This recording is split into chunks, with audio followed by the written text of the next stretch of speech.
was overrated. Tap in, tap in, tap in. Hey guys, I'm jamming to my NDRE this morning. Cause Lord, y'all, somebody tried to mess with my chi. I can't wait to tell y'all. Right before I was getting ready, I was on time. And they interrupted me. I can't wait to tell you. Size of your car is about the size of the pain in your heart. There's hope. It doesn't cost a thing to smile. You don't have to pay to laugh.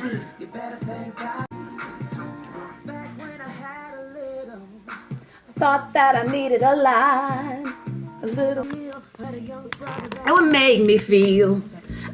Okay, as my brother just walked by, soon as I showed y'all. That's my brother Bill, y'all. I know we don't look a lot alike, but that's my brother Bill. I wouldn't trade him for the world. Yep, that's my brother. Everybody say, hey, Bill. Come say hi, Bill. So they can see. Oh, wait. There we go. I was getting the mail.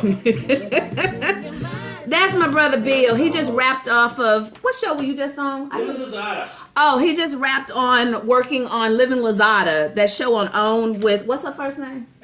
Evelyn. One of my followers said, okay, he's cool. He gets the mail. I'm telling y'all, some of the stuff, the racial stuff that happens in this house, we should actually make a series because we go at it. And if you promise not to tell nobody, I'll tell y'all what I call him. Somebody said, does he cook? Wait, does he cook? He cooking now. That what you cooking, Bill? I just woke up.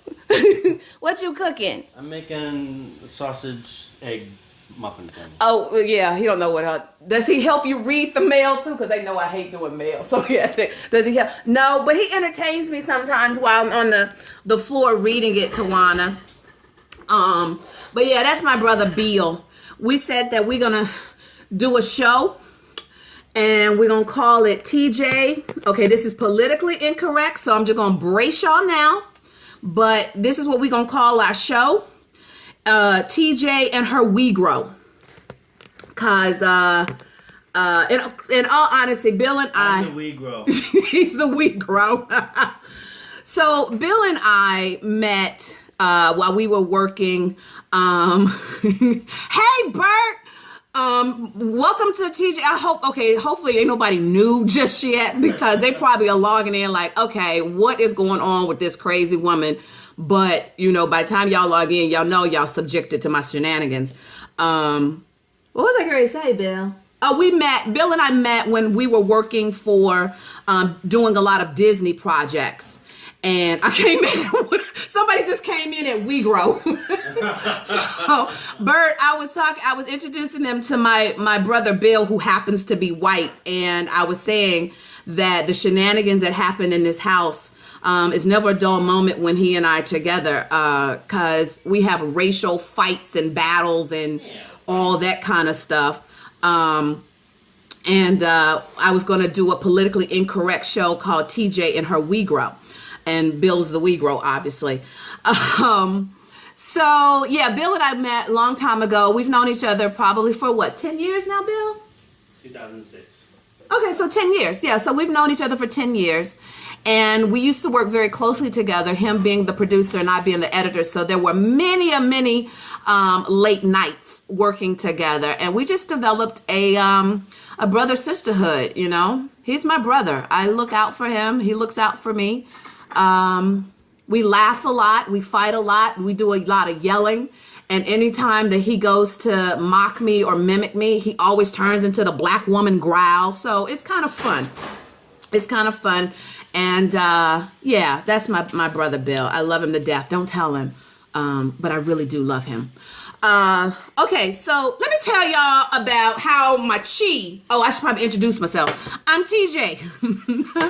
I am a media coach. That's pretty much what I do. I teach authors, experts, coaches, and entrepreneurs how to book themselves on television, on media, across the board, without having a publicist and without being a celebrity. And some of my mavericks are in the house on this one. My morning scopes are dedicated to all things resilience, and my afternoon, which now are going to turn evening scopes. And y'all, thanks for tapping in and sharing. I appreciate y'all subjecting other folks to some TJ shenanigans. But starting on Monday, if they don't know you, shame on them.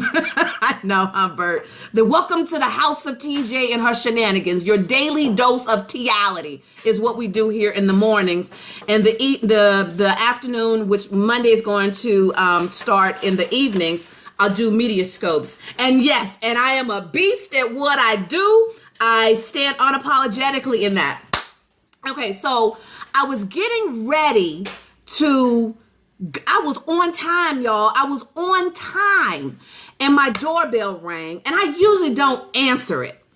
And it was a lady at my door who I find out that it was a neighbor. So there apparently has been a truck parked outside of my house for what I now know to be, 2 weeks. I'm just not that observant. I'm too busy trying to make dreams come true and get some folks, booked on TV and stuff. So, so she proceeds to tell me about it. But I also know who owns the truck because I see them, coming. And so a couple of weeks ago? A couple of weeks ago, my brother Bill had to help them move the truck. It broke. And the feds. And so I know the couple, and I won't tell their business, but they shared with Bill a lot of what they're going through. And guys, they really are going through a stressful time that they are not even sleeping, And so I'm trying to communicate to this woman. And at some point, she asked me how long I've lived here. And I tell her 20 years. So this little woman proceeds to argue with y'all's TJ that I have not lived here for 20 years because she has never seen me. Okay, let's take a woosah so we don't go off on this woman who's standing on my porch ringing my doorbell at 10:30 in the morning. And so she proceeds to tell me, and then she tells me, y'all, then she tells me, you must don't get out much. And I kind of step back and chuckle. I know, stay out of jail, TJ. And so I had to take a deep breath and chuckle. And I was like, well, I work from home. And so then no, she didn't. Yes, she did, Tawana, messing up your TJ's chi. And so I proceed to tell her who used to live next door to me. It was Jerry, Mr. and Mrs. Tayback, and they were Holocaust survivors, and I used to like to talk to them. And then across the street from me is Jerry and Sandy, and I used to talk to Jerry everyone. And so I caught myself remembering, like, I don't have to defend, I don't have to prove to this woman that I've lived here for 20 years. What is wrong with me? You need me? Lynn is one of my mavericks, and she is a conflict resolution strategist. Or as we call her in Maverick, she's the conflict closer. And so that's why she's saying, I need you. And so I'm standing there and I'm processing this. And so I eventually tell the woman, well, it's not bothering me because I also know their situation. She's not very feng shui. Exactly. And I'm telling her, and I said it like 3 times. Well, it's not bothering me because I know, people go through hard times, and I'm certainly not going to exacerbate their situation by calling parking enforcement because it's not bothering me.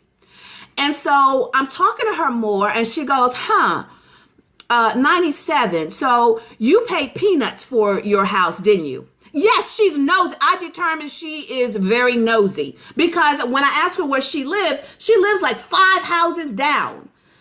What the hell you doing worried about a car that's not even in front of your house? And how do you know it's been there for 2 weeks? That's my first thought, but I didn't say that. I was going to be good, TJ. And so what was I saying? Okay, so she then said to me, and I feel like this is just free flow. I don't know if we're going to even have a lesson because so many things, I don't know, we may not even have a lesson. This just may be free flow Friday. Try to say that 3 times. Free flow, yeah, you can't say it 3 times fast. Bill said you can't even say it once. And so I'm standing there. And so she said, so you paid peanuts for your house. Bill, will you open that back door? And I was like, well, yeah, I guess, yeah, because it was 97. She said, it must be worth 700,000 or 800,000 now. And I said to her, I don't know. I don't plan on selling anytime soon. There's always a lesson in conflict. Lynn, don't make me be responsible and have to actually, think this through. I refuse. I want to be upset with this woman right now. And so she says to me, oh, so it must be worth $700,000 or $800,000 now. And I said to her, well, I don't know. I don't plan on selling it anytime soon, so I don't care. And I am upset for you. That's what I'm saying. Don't mess with y'all's TJ. And so I kind of was taken aback. I was like, I don't know, because I don't check. I'm too, and I said this to her, because I'm too busy actually worried about other stuff and helping other people. And she kind of she kind of swallowed. And she's like, oh, well, I just always like to be curious because maybe I want a home equity loan or something. I'm like, I'm not curious. I got too much to other stuff to be focused on. Don't be mad. Don't be mad, God. I know, I'm trying. But I'm just standing on this porch and I'm going, I had the same kind of reaction. I'll tell you this and then I'll switch over to, I had the same kind of reaction many years ago when my dreadlocks used to be fuchsia. And I was going into a hospital going to see, are you the flavor on the block? Yeah. Yeah, Bert, I'm the flavor. Yeah. Now that I think about it. Yeah, I'm the flavor on the block. But I was going in the elevator and there was a cute little white woman. And I'm saying white because, it's important to the story. Shut up, Bill. Stop laughing. So she proceeds to come towards me to try to touch my hair. Now, if I got any white tea lights, let me warn y'all, do not try to touch a black woman's hair without permission. Hey, Joy, do not, okay? Do not. Take that lesson. Black women don't even touch black women's hair without permission. So do not do that. So I do this thing, because I don't know this woman. I'm just stepping into the elevator with her. And she goes, oh my gosh, baby, your hair is so pretty. And I was like, oh, thank you. She said, that's not yours. And I was like, yeah, it is. No, it isn't. It couldn't be yours. Yes, ma'am, it is. Because, yes, ma'am, because she's about 70, 80 years old. Yes, ma'am, it is. No, I gotta touch it. No, you don't have to touch it. And then it hits me. Why am I standing and arguing with this woman about whether or not my hair is real? I've already told you, I don't know you. I don't even have to lie. So that's what I immediately, when I started thinking of this woman, I started defending the fact that I actually, even my wife's, exactly, you know better, Bert. But I started actually, when I caught myself from defending myself against this woman, I was like trying to justify and prove to her, yes, I in fact have actually lived here for almost 20 years. She had lived here for 7. So anyway, I wanted to share that with you because let's keep it light. And that just happened literally. I was coming around that corner, headed to my desk when the doorbell rang. That's what happened. All right, so let me get to what I really wanted to talk about. So I had a wonderful morning talking to one of my Mavericks. Restroom Kid attended a conference with one of my Mavericks yesterday, an event in South Carolina, and it was a hit. Evangelina Hemphill teaches women entrepreneurs how to actually land government contracts. And so that's bye, Bill. Everybody say bye, Bill. Bye. Stop grabbing your booty. Oh, okay. So, they're saying bye, Bill. Bye again. So, what was I saying? In lighter news, exactly. I'm happy, y'all. I'm just happy. And so today I'm sharing somebody else's story. But Evangelina killed it at her conference yesterday. I mean, she killed it. So I had that download, and then I was talking to a good friend of mine who is where this lesson is inspired from. I was talking to a good friend of mine who was telling me about her event that she did a couple of weeks ago. And when I read this the other day, and it immediately triggered this. It's in Romans chapter 2, verse 18. Even when there was no reason for hope, this is Paul talking. Even when there was no reason for hope, Abraham kept hoping, believing that he would become the father of many nations. For God had said to him, that's how many descendants you will have. And Abraham's faith did not weaken, even though at 100 years of age, he figured his body was as good as dead, and so was Sarah's womb. Abraham never wavered in believing God's promise. In fact, his faith grew stronger, and in this, he brought glory to God. He was fully convinced that God is able to do whatever he promised. And so I was thinking about my friend who is one of those high earners. She was a high earning woman, 6-figure job and everything, and circumstances. She lost her job, bottom fell out. She's got a husband and kids. He lost his job, bottom fell out, and the Holy Spirit, and she wanted to do this conference, and she freaked out when the Holy Spirit whispered it to her. And this was months ago. The Holy Spirit whispered to her, and she was like, I ain't got no money to start no conference. But yet he wouldn't, let her go. And so she stepped out on faith and did the event. And along the way, people who had promised to contribute and help, they started dropping out. And so when I read this, even when there's no reason for hope, there was nothing in what she was going through.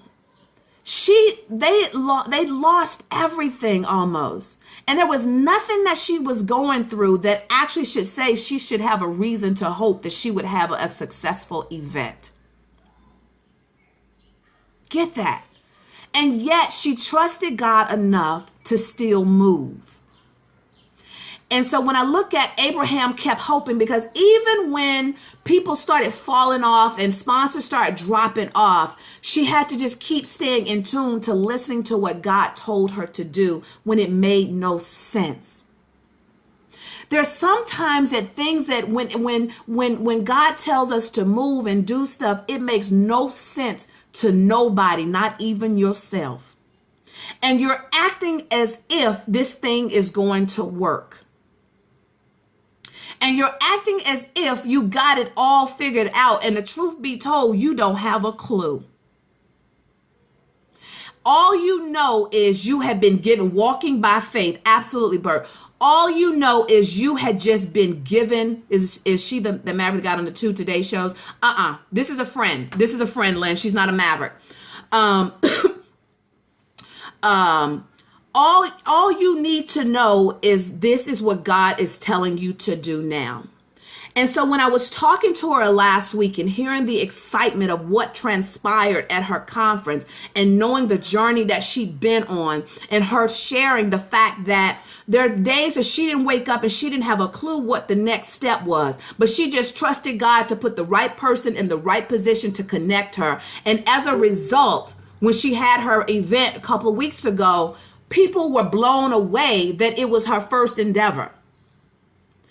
Major corporate sponsors are now lining up to work with her and to take it on, a tour and take the conference into other cities and states. A major bank is looking at her. And I think about the fact that had she not had faith, had she started losing hope and not being really in tune to the directions that God has given us. When I think about Noah, the story of Noah just blows my mind at how strategic and intentional God is of what he wants to accomplish in our lives. He will be so detailed on what he wants us to do that it will blow our minds. But we have to be intentional in listening and trusting the process and the journey. And there are things that sometimes he'll give you the big picture. But there are some times that you have to wake up with daily manna, not really knowing what the next step is. All you know is, I know B and maybe half of C. So I'm going to go from A and I'm going to touch B. When I get to B, I'm going to trust God that he going to show me C. I'm going to stop worrying about the F and the G and the H. I just need to know what the C is. When I get to the C, I ain't worried about the K, the L, and the M. I just need to know where the D is. There are times where, and I'm guilty of this. I'm so guilty of this. I had a consult with a young lady the other day, and I had to tell her to breathe because she was trying to do everything at the same time. And I said, you can do it all, but you just can't do it at the same time. Stop worrying about the whole plane. Here's what you need to know. To build the plane, you're going to need the wing. You're going to need a cockpit. You're going to need the seats. You're going to need a lavatory. How about we just work on building the wing first? Then we'll worry about building putting the seats on the plane. And it takes so much pressure off of you when you can just focus on one step. And I'm telling you, I've lived that. I lived that when I wrote my first book that I tell you all the time. I didn't want to write that book. I didn't have a clue about writing a book. I didn't want to write the book. And during that season, I wrote the first draft in a week. During that season, I actually told people, I don't have a clue what I'm doing. I just wake up every morning, because that's before, I had a whole bunch of Facebook friends, and I had, started looking at people who knew how to do books and things. I didn't have that. I think I had at the time, I had like 200 Facebook friends, and I knew all of them. It was on that level. So I didn't have all this access to what I see now and experts see now. And so all I knew is just wake up and God's going to tell me what the next step is. And then it got so to the point where when something went wrong, you just had this combo with ex-kids. Hi, ex-kids, and give her a hug for me. When something went wrong, I would be sitting right here, and I turn around and look up and go, Lord, you got to handle that, because I'm like, this your book. I didn't want to do the book. So if you want this done, you got to fix it. And I was just going about my day. And lo and behold, it would work. But it started with, I was clear on what my assignment was. I was clear on what my job was. I was clear that he wanted me to produce this book. And so with that, when stuff I had to hold on to the hope that this was the promise. And so I want to encourage you as you're going into your weekend. I want you to remember that whisper of the promise that God gave you last year, and you don't see nothing like it happening. I want you to remember the promise that he whispered into your spirit, real gentle, and you didn't think you were hearing correctly. I want to encourage you to continue to hold on to the hope, because as I'm watching, I told the story last week of how I ended up at the Oprah's Life You Want tour. Remember that, guys? I ended up at the Oprah's Life You Want tour. And it was then that God reminded me of something that he had told me like 3 or 4 years ago, 3 or 4 years prior. And I totally forgot and denied it and didn't believe it until I was sitting there in that moment. And God whispered to me, remember what I told you. Now look around and see where you are. And here's the thing. Understand something, that just because nothing seems to be happening, trust the process that something is actually happening. Either you're being recharged because the next season is going to have you working 17-hour days for 6 months, and you need to be still now and enjoy this time. Or there are things outside of your realm. There's technology that needs to be built. There's an app that needs to be developed. There's a person who needs to finish going through a course, because what they're learning in the course is in direct alignment to what God is calling you to do. So they got to finish their process so that when you come out and ready to move, that their process is already done, because he's already called them to be your next step. If you're waiting on a spouse, Think about the fact that God is spending time building that spouse, giving that spouse the right thing that spouse needs, whether it's a husband or the wife. That there's that he's creating that spouse, he's nurturing, he's growing that spouse so that when he comes or when she comes into your life, there's a unique skill set that spouse has developed so that when you start acting cray-cray on that spouse, because that spouse has been groomed in that season, he can handle it.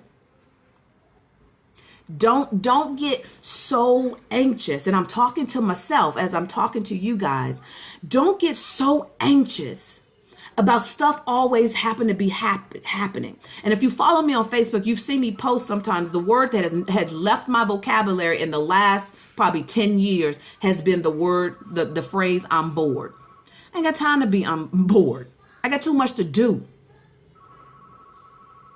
Yes, you just need, maybe that's it, Lynn. I just needed to vent first so it wouldn't block this. And so don't start thinking you are a slacker just because you sitting on your couch doing nothing. One of the greatest periods I needed was the window of like a month. Like I couldn't do jack. I couldn't drag. And I wasn't depressed. My mind was just tired.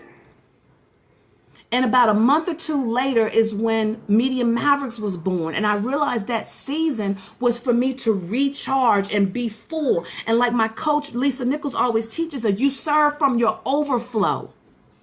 And so we have to spend time recharging. We are in a doing society, not a being society. So sometimes we have to slow ourselves down so that we can recharge. There are some windows of time over the weekend. Sometimes I don't leave the house for 4 days because I'm recharging. I expend a lot of energy. If you've ever seen me speak, you know I am full. No, it ain't just speaking. On a daily basis, I expend a lot of energy because that's just me. But when I'm home, I have to just shh and still myself. So I don't want you, if you're feeling like you're in a holding pattern, if you're wondering, God, are you ever going to send me the husband? God, are you ever going to send me the wife? I'm lonely. Understand something. It needs to happen. There are things that are being developed. I'm about to go in, y'all, because y'all don't understand. I've been saying to y'all for a long time, God is so intentional. He's watching. It may not feel like he's watching you, but know that every meeting, every person you meet is a divine setup for his calling on your life. I got an email in my inbox yesterday that blew my mind with the opportunity. So much so that I got so excited that I forgot to respond to them for 2 hours and tell them I accept. I was so excited. I was sending the email to mom. I screenshot and sent it to my mama. Okay, y'all know I don't know what this is, but this is my phone in my head. I sent it to my mama. I sent it to my sister. I sent it to all my closest friends who I can trust because I'm still not allowed to talk about it yet. And I forgot to respond and tell them. It took 2 hours for me to hit like, oh shoot, I was supposed to respond and tell them I accept. But when I sat back right there on that couch in my favorite spot, if you want to find me most days, I'm going to be right there in that spot. When I sat back and I let myself feel the tear, and I'm a crybaby these days. I don't know where that came from, but I just let the tears flow because I tracked back, guys, to how the opportunity came to be. I start peeling back the layers as to when I met this person who is connected to this person and how I flew to Vegas to do this. I actually had decided I wasn't going to go to Vegas. And then my sister decided, yes, you are. And I'm paying for the flight. I flew to Vegas for half of a day, got back on the plane to come back. And as a result, I ended up giving my book to a person who then now set up this opportunity and went to bat for me to be able to do. God is intentional when I keep tracking back. Hi, Pumpkin. So I want you to use that and encourage yourself that even when it seems like the promise is being denied, even when it seems like ain't nothing happening, even when it seems like God forgot, even when it seems like you tripped and didn't really hear him correctly, Remember what Paul says, even when there's no reason for hope, Abraham kept hoping, believing that he would become the father of many nations. So this scope is for me to reactivate, reignite. There's a process to the promise, Bert. Exactly. It's for me to reignite your hope. It's for me to actually inspire that hope. And hopefully, if whether you're listening to this live or you listening to it on the replay, that God uses it to reignite the hope and just to just pluck you and say, I got you. And remind you, say, see, I told you, I got you. I'm watching. I know it seems like I'm not watching, but I'm watching. But baby girl, trust me. Baby boy, trust me. There's still stuff that's got to be done for you to actually experience the promise that I gave you. So don't lose hope, guys. Don't lose hope. That's why we started the broadcast with India Arie's song that I'm probably be pumping for the rest of the day. There's hope. It doesn't cost a thing to smile. It doesn't cost a thing to laugh. You better thank God for that. There's hope. Y'all go find it. Go find that and play that. Let that inspire you. Let it get into your DNA. Because there's hope. Until we're 6 feet under, there's hope. Maybe it's a child that you've been, God showed you a dream of you having your child, and the child hasn't been born yet. And it don't even seem like, let alone being born, ain't no boyfriend, ain't a date on the horizon. But yet you got to hold on to that. Yeah. So that's my heart for today. I thank you for letting, it may not come when you want it, but will always come on time. Thank you for allowing me to share my heart. Yes, I was in Vegas too. I was only there half a day. It seemed like I was only there half a day to meet the person I needed to meet that was going to be setting me up for the opportunity that I get to do in May. So thank you guys. I wish you a magnificent weekend. I pray that you do absolutely nothing or have a magnificent adventure. You get to decide what you want your weekend to like. Everyone is here, and I knew both about this event. I would have loved to go. Thanks for the word. I needed. You are more than welcome. It is my honor and my privilege to share my heart with you guys, and be the all who are tripping, and I get to be the voice to say y'all are normal. Because I'll get on here and just tell y'all all my dirt. So with that said, let's tap it out. Let's get our weekend started. I'm going to get my hair did. In 10. No, I'm going to go to the gym first and do legs. And if I catch a look at myself in the mirror, y'all may get a booty shot. Because my booty, I'm telling you, them squats, they working. 10, 9, 8, 7. I appreciate you guys. 5, 6. Did I say 6? 6, 5, 4. Love you guys too. You guys make my day. 4, 3. Let's go make God smile. My case, I'm going to make him crack up laughing. 2, 1. Thanks, guys. Mwah, mwah, mwah, mwah. Bye.